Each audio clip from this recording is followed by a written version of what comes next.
कलयुग है। देखो 125 वर्ष कलयुग की आयु, अब 70-80 रह गई। कल आपने सुना 20-30 में समाप्त हो जाएंगे। अब तो बहुत 60-70-80 इतने में साफ हो जाता है जीवन। कोई बिरला 100 या ऊपर पार करे, कोई बिरला, नहीं तो 70-80-90 तो कोई बिरला। 20-30 साल की आयु होगी, क्या कर लोगे? घोर पापाचरण का वातावरण होगा, अपवित्र सब व्यवहार होगा, कैसे भजन होगा? इसलिए अभी भजन कर लो, भगवत प्राप्ति कर लो। भगवान सच्चिदानंद जब कल्कि अवतार धारण करते हैं और दुष्टों का संहार करते हैं, उस समय से फिर सतयुग प्रारंभ होता है। जब सब डाकुओं का संहार हो चुकेगा, तब नगर की और देश की सारी प्रजा का हृदय पवित्रता से भर जाएगा, क्योंकि भगवान कल्कि के शरीर में लगे हुए अंगराग स्पर्श पाकर अत्यंत पवित्र हुई वायु उनका स्पर्श करेगी। भगवान की श्री विग्रह की दिव्य गंध संपूर्ण प्रजा के हृदय को निष्पाप कर देगी। उनके पवित्र हृदयों में सत्यमूर्ति भगवान वासुदेव विराजमान होंगे और फिर उनकी संतान पहले की भांति हृष्ट पुष्ट और बलवान होने लगेगी। प्रजा के नयन मनोहारी हरि ही धर्म के रक्षक और स्वामी हैं। वे ही भगवान जब कल्कि के रूप में अवतार ग्रहण करेंगे, उसी समय सतयुग का प्रारंभ हो जाएगा और प्रजा की संतान परंपरा स्वयं ही सतोगुण से युक्त हो जाएगी। जिस समय चंद्रमा, सूर्य और बृहस्पति एक ही समय एक ही साथ पुष्य नक्षत्र के प्रथम पल में प्रवेश करते हैं, एक राशि पर आते हैं, उसी समय सतयुग का प्रारंभ होता है। परीक्षित, चंद्रवंश और सूर्यवंश में जितने राजा हो गए हैं या होंगे, उन सब का मैंने संक्षेप में वर्णन कर दिया। तुम्हारे जन्म से लेकर राजा नंद के अभिषेक तक 1115 वर्ष का समय लगेगा। जिस समय आकाश में सप्तऋषियों का उदय होता है, उस समय पहले उनमें से 2 ही तारे दिखाई पड़ते हैं। उनके बीच में दक्षिणोत्तर रेखा पर समभाग में अश्विनी आदि नक्षत्रों में से एक नक्षत्र दिखाई पड़ता है। उस नक्षत्र के साथ सप्तर्षिगण मनुष्यों की गणना से 100 वर्ष तक रहते हैं। वे तुम्हारे जन्म के समय उस समय भी मघा नक्षत्र पर स्थित है। स्वयं सर्वव्यापक सर्वशक्तिमान भगवान ही शुद्ध सत्वमय विग्रह के साथ श्री कृष्ण के रूप में प्रकट हुए थे। वे जिस समय अपनी लीला स्मरण करके परम धाम पधार गए, उसी समय कलयुग ने संसार में प्रवेश किया। उसी के कारण मनुष्यों की मति गति पाप की ओर ढुलक गई। जब लक्ष्मीपति भगवान श्री कृष्ण अपने चरण कमलों से इस पृथ्वी का स्पर्श करते, तब कलयुग की ताकत नहीं थी कि वो यहां प्रवेश करता। जब भगवान अंतर्धान हो गए, तब कलयुग का प्रवेश हुआ। परीक्षित, जिस समय सप्तऋषि मघा नक्षत्र पर विचरण करते रहते हैं, उसी समय कलयुग का प्रारंभ होता है। कलयुग की आयु देवताओं के वर्ष गणना से 1200 वर्षों की और मनुष्यों के गणना के अनुसार 4,32,000 वर्ष की।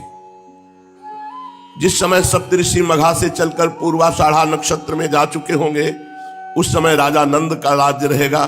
तभी से कलयुग की वृद्धि शुरू होगी। पुरातत्ववेत्ता ऐतिहासिक विद्वानों का कहना है कि जिस दिन भगवान श्री कृष्ण ने अपने परम धाम को प्रयाण किया, उसी दिन उसी समय कलयुग का प्रारंभ हो गया।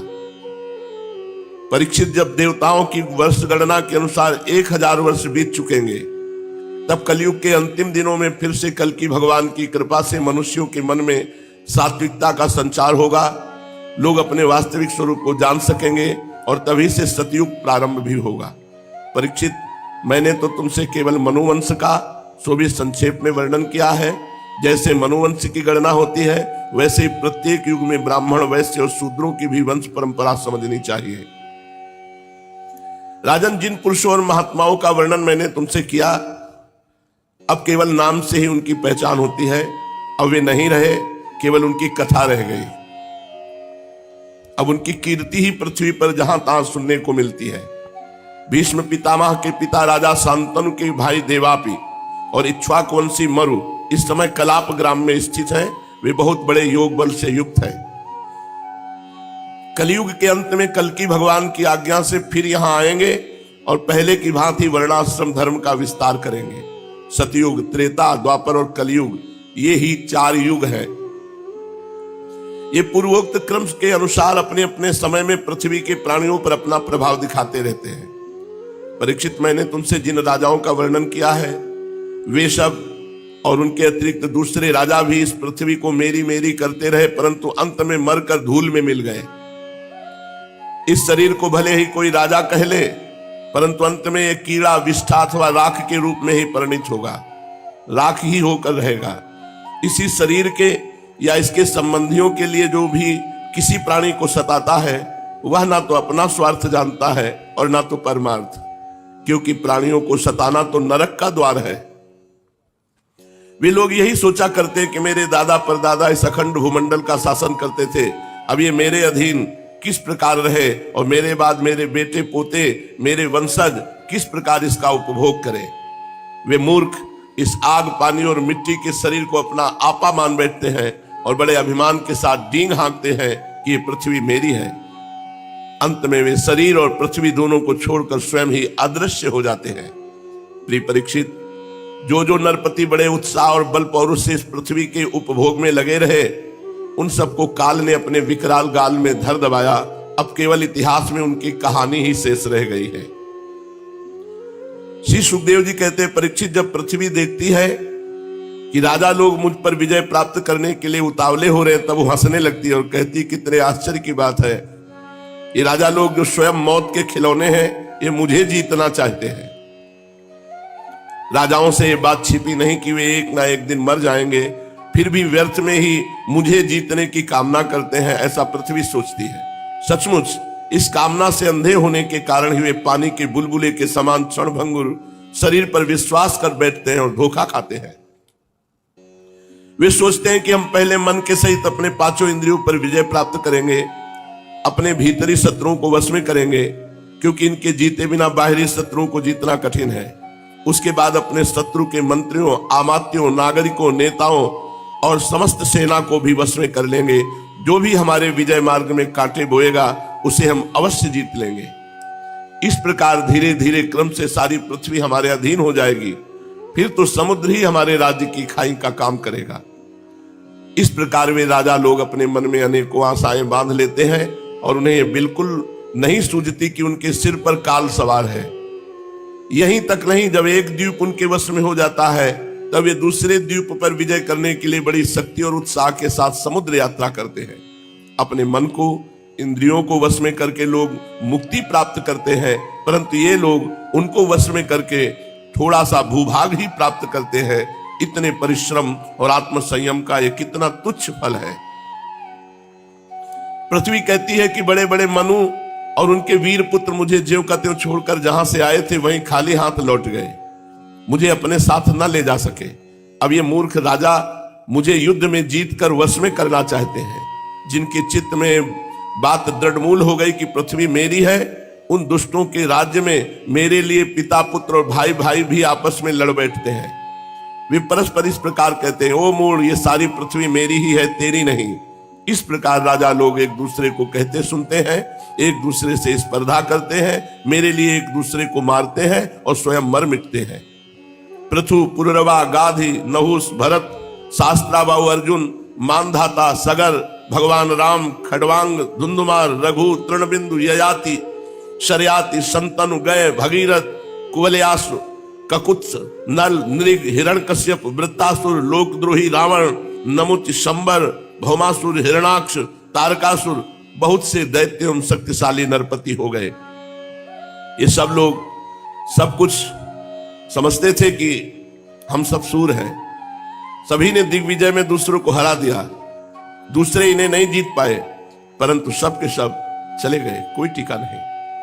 राजन, उन्होंने अपने पूरे अंतःकरण से मुझसे ममता की और समझा कि पृथ्वी मेरी है, परंतु विकराल काल ने उनकी लालसा पूरी ना होने दी। अब उनके बल पौरुष और शरीर आदि का कुछ पता ही नहीं, केवल उनकी कहानी शेष मात्र है। परीक्षित, संसार में बड़े बड़े प्रतापी और महान पुरुष वे हैं, वे लोकों में अपने यश का विस्तार करके यहां से चल बसे। तुम्हें मैंने ज्ञान और वैराग्य उपदेश करने के लिए इनकी कथा सुनाई है। मैंने जो कुछ अभी तक वर्णन किया सब वाणी का विलास है। इसी पे हमें बहुत धक्का लगा था जब हम 16-17 वर्ष के थे। ऐसा कैसे? भगवान का चरित्र, महापुरुषों का चरित्र अब समझ में आ रहा है। ये सब वाणी का विलास मात्र है, परमार्थक सत्य कुछ भी नहीं है। जितना सुनाया ये सब वाणी का विलास मात्र है, परमार्थिक सत्य कुछ नहीं है। इस पे काफी देर हम परेशान हुए थे।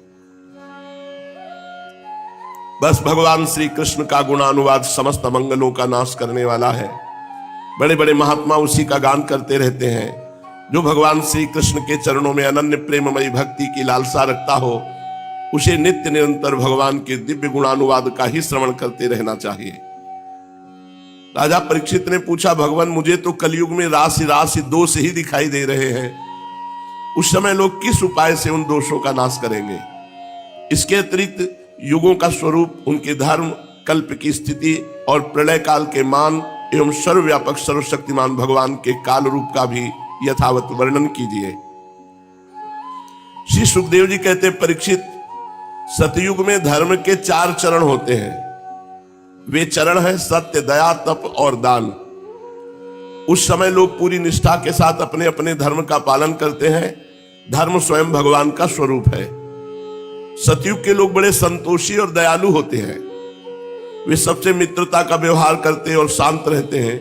इंद्रियां और मन उनके वश में रहते हैं। सुख और दुख आदि द्वंद्वों को समान भाव से सहन करते हैं। अधिकांश लोग तो समदर्शी और आत्माराम होते हैं। बाकी लोग स्वरूप स्थिति के लिए अभ्यास में तत्पर रहते हैं।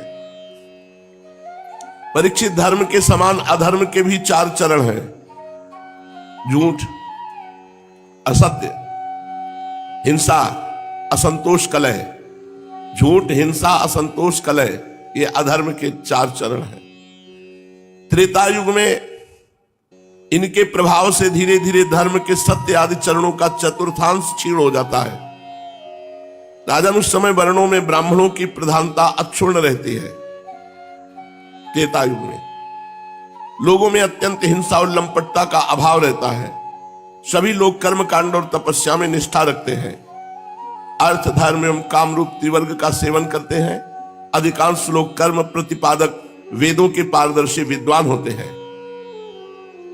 द्वापर में हिंसा, असंतोष, झूठ और द्वेष, अधर्म के इन चरणों की वृद्धि होती है। इनके कारण धर्म के 4 चरण तपस्या, सत्य, दया और दान ये आधे आधे क्षीण हो जाते हैं। उस समय के लोग बड़े यशस्वी, कर्मकांडी, वेदों के अध्ययन अध्यापन में बड़े तत्पर होते हैं। लोगों के कुटुंब बड़े बड़े होते हैं। प्रायः लोग धनाढ्य और सुखी होते हैं। द्वापर में उस समय वर्णों में क्षत्रिय और ब्राह्मण 2 वर्णों की प्रधानता रहती है। कलयुग जब आएगा पूर्ण रूप से, तो अधर्म के 4 चरण पुष्ट रहेंगे। असत्य, हिंसा, असंतोष, कलह, और धर्म 4 चरण क्षीण हो जाता है। जो धर्म के 4 चरण हैं वो क्षीण हो जाते हैं। सत्य, तपस्या, जो धर्म के स्वरूप है, दान, ये सब क्षीण हो जाते हैं। क्योंकि भगवत विमुखता छा जाती है। जिसको देखो केवल धन कमाना, भोग भोगना, भगवत विमुखता इतनी बढ़ जाती है कि सत्य, दया, तपस्या और दान ये 4 के 4 अंतर्ध्यान हो जाते हैं। कलयुग में अधर्म 4 चरणों से बढ़ जाता है। पूरा का पूरा अधर्म प्रवृत्ति। धर्म का आश्रय कोई बिरला लेगा कि धर्म कहता है ऐसे चलो, ऐसे को केवल पेट भरो, भोग भोगो, रुपया कमाओ। कलयुग में सभी लोग लोभी, अधिकांश लोग लोभी, दुराचारी, कठोर हृदय वाले होंगे। झूठ बोलना कोई अपराध नहीं माना जाएगा कलयुग में। देखो सब झूठ बोल रहे हैं। झूठ बोलना बहुत बड़ा नहीं। असत्य संपातक पुंजा, ये असत्य पहला चरण अधर्म का है। पर झूठ बोलने बड़ी बढ़िया सजा के झूठ बोला जाता है। झूठ मूठ एक दूसरे से वैर मोल ले लेते हैं। लालसा तृष्णा की तरंगों में बहते रहते हैं। सभी प्राणियों में 3 गुण होते हैं, सतोगुण, रजोगुण, तमोगुण। काल की प्रेरणा से समय समय पर शरीर, प्राण और मन में उनका ह्रास और विकास भी हुआ करता है। जिस समय मन, बुद्धि और इंद्रियां सत्वगुण में स्थित होकर अपना अपना काम करने लगती हैं, उस समय सतयुग समझना चाहिए। सत्गुण की प्रधानता के समय मनुष्य ज्ञान और तपस्या से अधिक प्रेम करने लगता है। जिस समय मनुष्यों की प्रवृत्ति और रुचि धर्म, अर्थ और लौकिक पारलौकिक सुख भोगों की ओर होती है तथा शरीर मन एवं इंद्रियां रजोगुण में स्थित होकर काम करने लगती हैं, बुद्धिमान परीक्षित समझना चाहिए कि उस समय त्रेता युग अपना काम कर रहा है। जिस समय लोभ, असंतोष, अभिमान, दंभ और मत्सर आदि दोषों का बोलबाला हो और मनुष्य बड़े उत्साह रुचि के साथ सकाम कर्मों में लगना चाहे, उस समय द्वापर युग समझना चाहिए। अवश्य रजोगुण और तमोगुण की मिश्रित प्रधान स्थिति का नाम द्वापर है। और जिस समय झूठ पे झूठ, कपट पे कपट, तंद्रा, निद्रा, हिंसा, विषाद, शोक, मोह, भय, दीनता की प्रधानता, उस समय तमोगुण प्रधान कलयुग समझना चाहिए। जब कलयुग का राज्य होता है तब लोगों की दृष्टि नीच हो जाती है, भ्रष्ट हो जाती है, क्षुद्र हो जाती है। अधिकांश लोग अत्यंत निर्धन, सबकी भूख बढ़ जाती है, भोगों की, खान पान की। भाग्य बहुत मंद होता है, चित्त में कामनाएं होती हैं बड़ी बड़ी। सारे देश में गांव गांव में लुटेरों की प्रधानता और प्रचुरता हो जाएगी। कोई सच्चे मार्ग का पथिक साधु नहीं रहेगा, पाखंड मार्ग, जो मन भाया। पाखंडी लोग अपने नए नए मत चलाएंगे, मनमाने ढंग से शास्त्रों वेदों का तात्पर्य निकालने लगते हैं और उन्होंने शास्त्रों को कलंकित कर दिया। दंभी पाखंडियों का बोलबाला होगा कलयुग में। रसेंद्री और जनेंद्री को तृप्त करने में ही लगे रहेंगे। कोई ब्रह्मचारी नहीं रहेगा, सब अपवित्र आचरण वाले। गृहस्थ दूसरों को भिक्षा देने के बदले स्वयं भीख मांगने लगेंगे। वानप्रस्थी गांवों में बसने लगेंगे। सन्यासी धनी होंगे, धन के लोभी होंगे। अर्थ पिशाच हो जाएंगे। स्त्रियों का आकार तो छोटा होने लगेगा पर उनकी भूख बढ़ने लगेगी। संतानें बहुत अधिक होंगी और कुल मर्यादा पवित्रता का, लाज हया का नाश करके वो अपवित्र आचरण करेंगी। मुंह से कड़वी बात बोलेंगी, चोरी करने में प्रवीण होंगी, कपट करने में बड़ी निपुण होंगी। उनका साहस होगा बहुत बड़ा। व्यापारियों के हृदय अत्यंत क्षुद्र हो जाएंगे। कौड़ी कौड़ी से लिपटे रहते छदाम छदाम के लिए धोखाधड़ी करने लगेंगे। और तो क्या, आपत्ति काल न होने पर भी, धनी होने पर भी निम्न श्रेणी का व्यापार करेंगे। जिनकी संत पुरुष निंदा करते हैं, ऐसे उपायों से वो धन कमाएंगे। ठीक समझने और अपनाने में बुद्धि काम नहीं करेगी। कलयुग में स्वामी चाहे जितना सर्वश्रेष्ठ हो, जब सेवक लोग देखते हैं कि इसके पास धन दौलत नहीं रही तो उसे छोड़कर भाग जाते हैं। सेवक चाहे कितना ही पुराना क्यों न हो, परंतु जब उस पर विपत्ति पड़ेगी तो स्वामी उसे छोड़ देंगे। कलयुग का प्रभाव। और तो क्या, प्रिय परीक्षित, कलयुग के मनुष्य बड़े ही लंपट हो जाएंगे। वे अपनी काम वासना को तृप्त करने के लिए ही किसी से प्यार का नाटक करेंगे। देखो, पहले से शास्त्रों में सब लिखा है। वे विषय वासना के वशीभूत होकर इतने दीन हो जाएंगे कि अपनी वासना पूर्ति के लिए माता पिता, भाई बंधु और मित्रों को भी नहीं छोड़ेंगे। अर्थात छल कपट, न माता का सम्मान, न पिता का, न भाई, न बंधु का, इनकी आज्ञा का पालन नहीं। नारी मुई घर संपत्ति नासी, मूड मुड़ाए भय सन्यासी। कोई देर थोड़ी लगता है। तो कलयुग में ऐसे नीच पुरुष तपस्वी का वेश धारण करेंगे और दान लेकर मनमानी भोजन, मनमानी पेय पदार्थ, और रत्ती भर भी धर्म का ज्ञान नहीं। धर्म का रत्ती भर भी ज्ञान नहीं। वो ऊंचे सिंहासन पर बैठकर प्रवचन करेंगे धर्म का, जिनको धर्म का रत्ती भर ज्ञान नहीं। सच्ची बात। प्रिय परीक्षित, आगे चलकर कलयुग में सूखा पड़ेगा। भूख से आतुर होकर लोग मरेंगे। अभी समय आएगा। दुर्भिक्ष और दूसरे शासक लोग इतने कर्कश हो जाएंगे कि कर पे कर, अस्थि मात्र हो शरीर, केवल शरीर में हड्डी हड्डी दिखाई देगी, भोजन ही नहीं मिलेगा।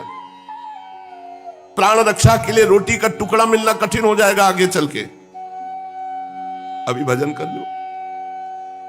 शरीर ढकने के लिए वस्त्र नहीं, पेट की ज्वाला शांत करने के लिए रोटी का टुकड़ा नहीं, पीने के लिए पानी नहीं, सोने के लिए जमीन नहीं। यह आएगी स्थिति आगे। दाम्पत्य जीवन, स्नान और आभूषण पहनने तक की सुविधा नहीं रहेगी। लोगों की आकृति प्रकृति पिशाचों जैसी हो जाएगी। कलयुग में अधिक धन की तो बात क्या, चंद रुपयों के लिए भाई भाई में विरोध हो जाएगा, मारपीट हो जाएगी, जान से मार डालेंगे। बहुत दिनों का सद्भाव मित्रता को तिलांजलि दे देंगे। इतना ही नहीं, दमड़ी दमड़ी के लिए अपने संबंधियों की हत्या कर डालेंगे। परीक्षित, कलयुग के क्षुद्र प्राणी केवल काम वासना की पूर्ति और पेट भरने की धुन में ही लगे रहेंगे। पुत्र अपने बूढ़े माँ बाप की रक्षा पालन पोषण नहीं करेंगे, उन्हें उपेक्षा करके घर से निकाल देंगे। ये आगे शुरू हो चुका है, आगे विशाल रूप में आएगा। कौन बूढ़े बाड़ों की सेवा करे, निकाल दिया घर से। पिता अपने निपुण से निपुण सब कामों में योग्य पुत्रों की परवाह न करेंगे। परीक्षित, श्री भगवान ही चराचर जगत के परम पिता और परम गुरु हैं। इंद्र ब्रह्मा आदि लोकाधिपति उनके चरण कमलों में अपना सिर झुकाकर सर्वस्व समर्पण करते रहते हैं। उनका ऐश्वर्य अनंत है और वे एक रस अपने स्वरूप में स्थित हैं। परंतु कलयुग में लोगों में इतनी मूढ़ता फैल जाएगी, पाखंडियों के कारण लोगों का चित्त इतना भटक जाता है कि लोग अपने कर्म और भावनाओं के द्वारा भगवान की पूजा से भी विमुख हो जाएंगे। मनुष्य मरने के समय आतुरता की स्थिति में गिरते या फिसलते समय विवश होकर यदि भगवान के किसी एक नाम का उच्चारण कर ले तो उसके सारे कर्म बंधन छिन्न भिन्न हो जाते हैं और उसे उत्तम से उत्तम गति प्राप्त होती है। यन्नाम धेयं म्रियमाणयातुरः पतन स्खलन वा विवशो गृणन् पुमान् विमुक्त कर्मार्गल उत्तमां गतिं प्राप्नोति अच्छन्ति न तं कलौ जनाः। पर हाय रे कलयुग भगवान का नाम नहीं लेने देगा। कलयुग से प्रभावित होकर लोग भगवान की आराधना से विमुख हो जाएंगे। परीक्षित, कलयुग के अनेकों दोष हैं। कुल वस्तुएं दूषित हो जाती हैं, स्थानों में भी दोष की प्रधानता हो जाती है। सब दोषों का मूल स्रोत तो अंतःकरण ही है, परंतु जब पुरुषोत्तम भगवान हृदय में आ विराजते हैं तब उनकी सन्निधि मात्र से ही सब के सब दोष नष्ट हो जाते हैं। भगवान के रूप गुण लीला धाम और नाम के श्रवण संकीर्तन ध्यान पूजन और आदर से वे मनुष्यों के हृदय में आकर विराजमान हो जाते हैं और एक दो जन्म के पापों की तो बात ही क्या, हजारों जन्मों के पाप के ढेर भी वे क्षण भर में भस्म कर देते हैं। भगवान हृदय में कैसे आते हैं?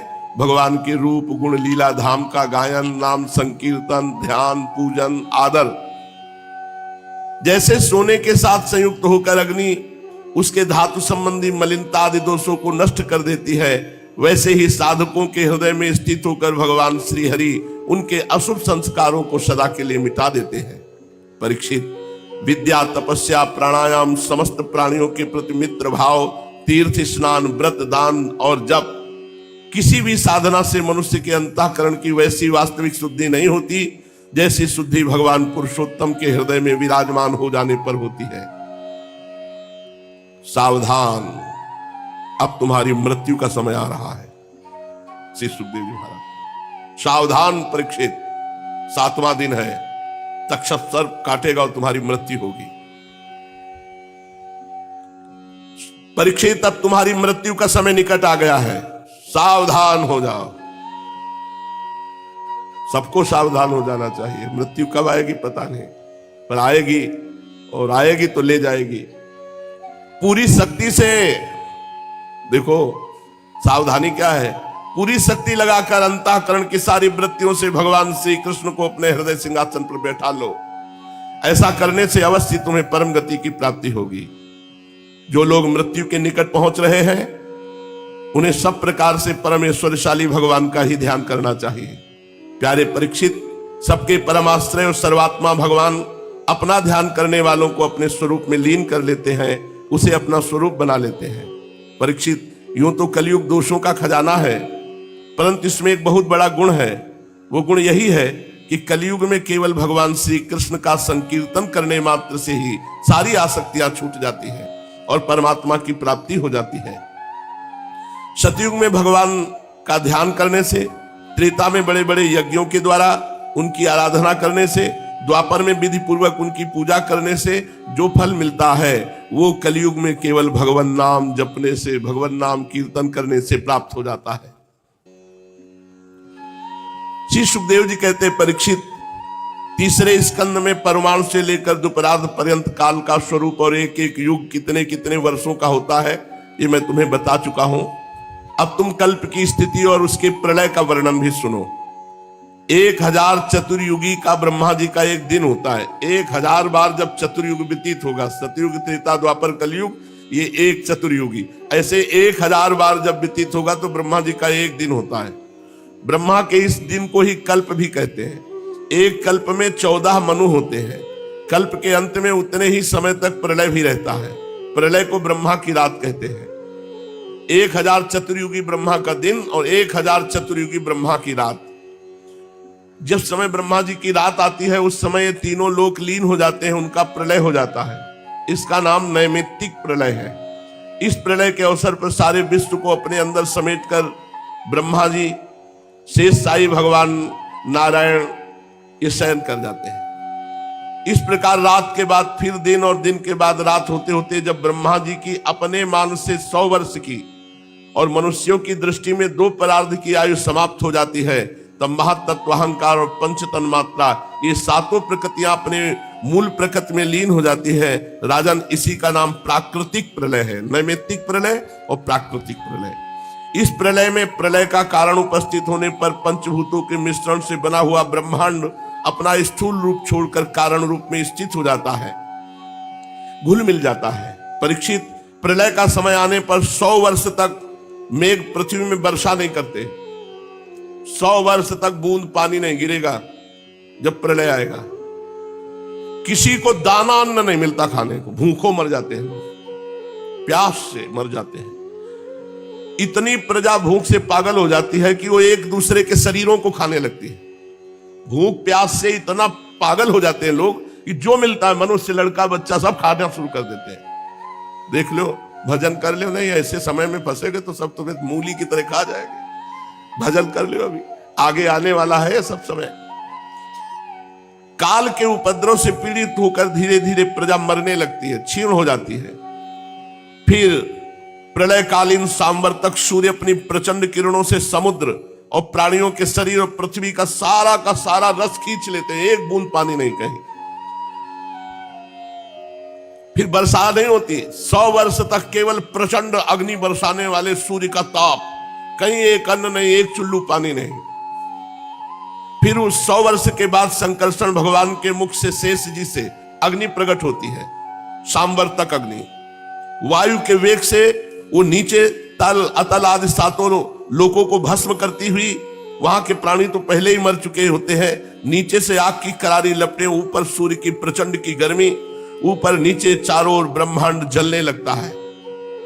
ऐसा जान पड़ता है मानो गोबर का उपला जलकर अंगारे के रूप में दहक रहा हो। इसके बाद प्रलयकालीन अत्यंत प्रचंड सामर्थक वायु सैकड़ों वर्षों तक चलती रहती है।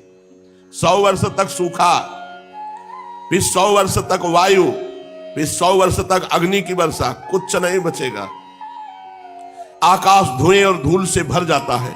इसके बाद असंख्य रंग बिरंगे बादल आकाश में मंडराने लगते हैं और सांबर तक मेघ आकर गरज गरज कर 100 वर्ष तक वर्षा करते हैं। 100 वर्ष तक पूरा ब्रह्मांड पानी ही पानी। 100 वर्ष तक सूखा, 100 वर्ष तक आग वर्षा, 100 वर्ष तक वायु, फिर 100 वर्ष तक पानी की वर्षा। ऐसा पूरा जल ही जल हो जाता है, सब कुछ जल में। इस प्रकार जब जल प्रलय होता है तब जल पृथ्वी के विशेष गुण गंध को ग्रस लेती है, अपने में लीन कर लेती है। गंध गुण के जल में लीन हो जाने से पृथ्वी का नाश हो जाता है, वो जल में बन जाती, कहीं पृथ्वी नहीं रहती। वो जल में घुल मिलकर जल रूप बन जाती है। राजन, इसके बाद जल के गुण रस को तेजस तत्व ग्रस लेता है, तब जल नीरस होकर अग्नि स्वरूप हो जाता है। तदनंतर वायु तेज के गुण रूप को ग्रस लेता है, तो तेज रूप रहित होकर वायु रूप हो जाता है। अब आकाश वायु के गुण स्पर्श को अपने में मिला लेता है, तो वायु खत्म होकर आकाश हो जाती है, शांत आकाश। इसके बाद तामस अहंकार आकाश के गुण शब्द को ग्रस लेता है, आकाश शब्दहीन होकर तामस अहंकार में लीन हो जाता है।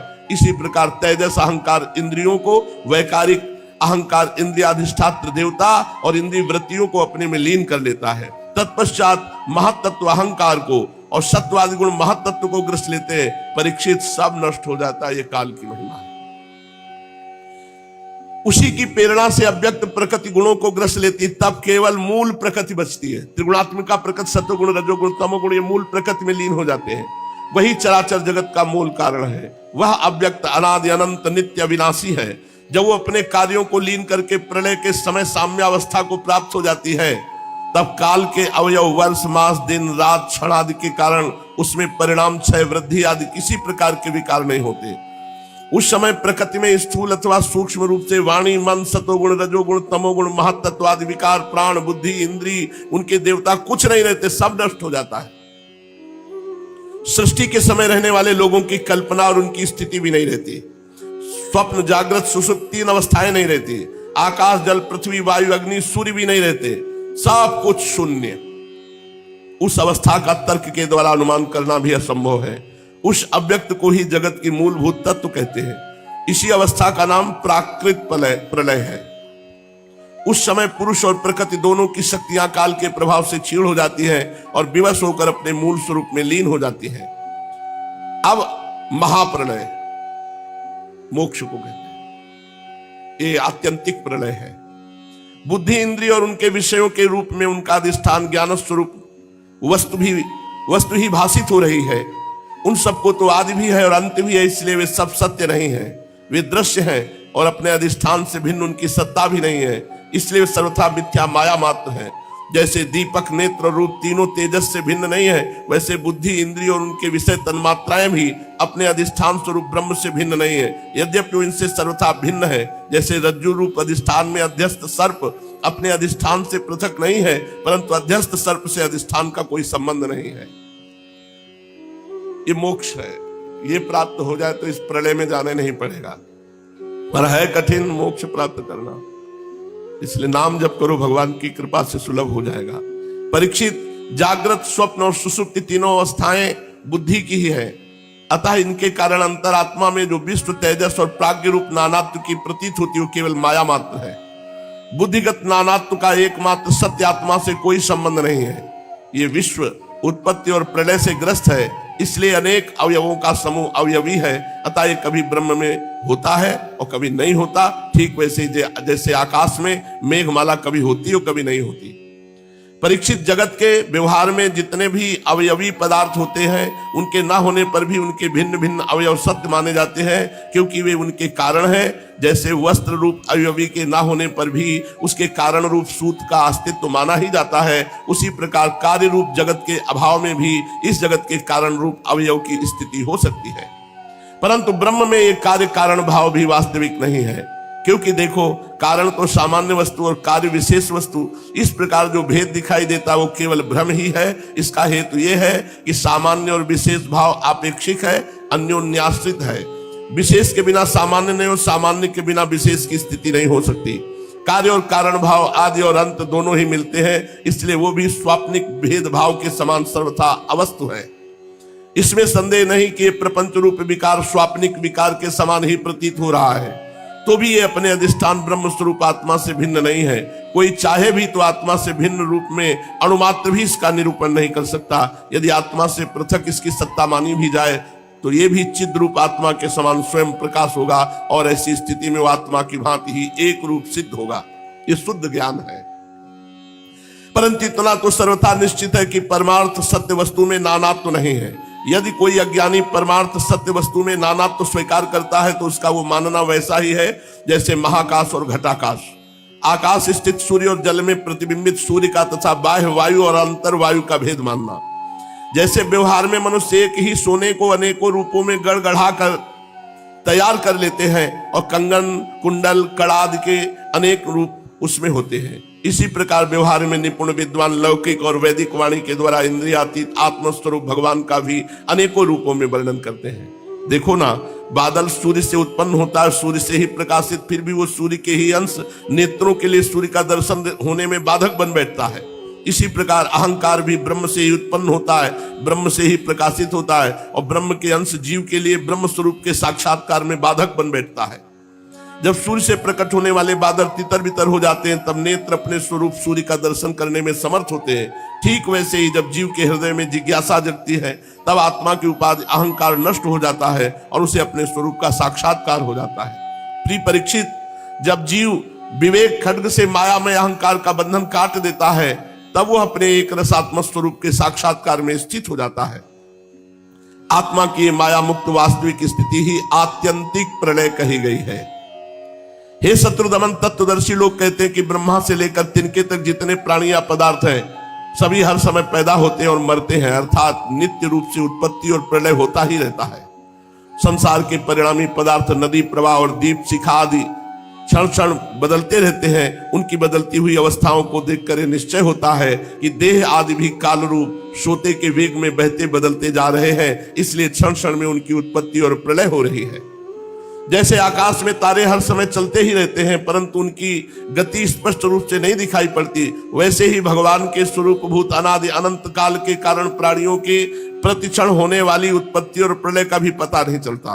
परीक्षित, मैंने तुम्हें 4 प्रकार के प्रलय का वर्णन किया। उनके नाम है नित्य प्रलय, नैमित्तिक प्रलय, प्राकृतिक प्रलय और आत्यंतिक प्रलय। वास्तव में काल की सूक्ष्म गति ऐसी ही है।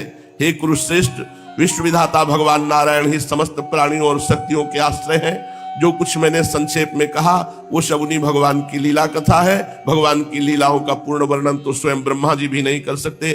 जो लोग अत्यंत दुष्टर संसार सागर से पार जाना चाहते हैं अथवा जो लोग अनेकों प्रकार के दुख दावानल से दग्ध हो रहे हैं, उनके लिए पुरुषोत्तम भगवान की लीला कथा रूप रस के सेवन के अतिरिक्त और कोई साधना नहीं, कोई नौका नहीं है। ये केवल लीला रसायन का सेवन करके ही अपना मनोरथ सिद्ध कर सकते हैं। जो कुछ मैंने तुम्हें सुनाया है यही श्रीमद् भागवत पुराण है। इसे सनातन ऋषि नर नारायण ने पहले देवर्षि नारद को सुनाया। देवर्षि नारद जी ने महर्षि कृष्ण द्वैपायन व्यास देव जी को, और महाराज उन्हीं बद्री वन विहारी भगवान श्री कृष्ण द्वैपायन ने प्रसन्न होकर मुझे इस वेद तुल्य श्रीमद् भागवत संहिता का उपदेश किया। कुरुश्रेष्ठ, आगे चलकर जब शौनक आदि ऋषि नैमिषारण्य क्षेत्र में बहुत बड़ा सत्र करेंगे तो उनके प्रश्न करने पर पौराणिक वक्ता श्री सूत जी उन लोगों को इस संहिता का वर्णन सुनाएंगे। अब अंतिम उपदेश कर रहे हैं श्री सुखदेव जी। यहीं से परमहंस जी अपने स्वच्छंद गति से विचरण करके चल देते हैं।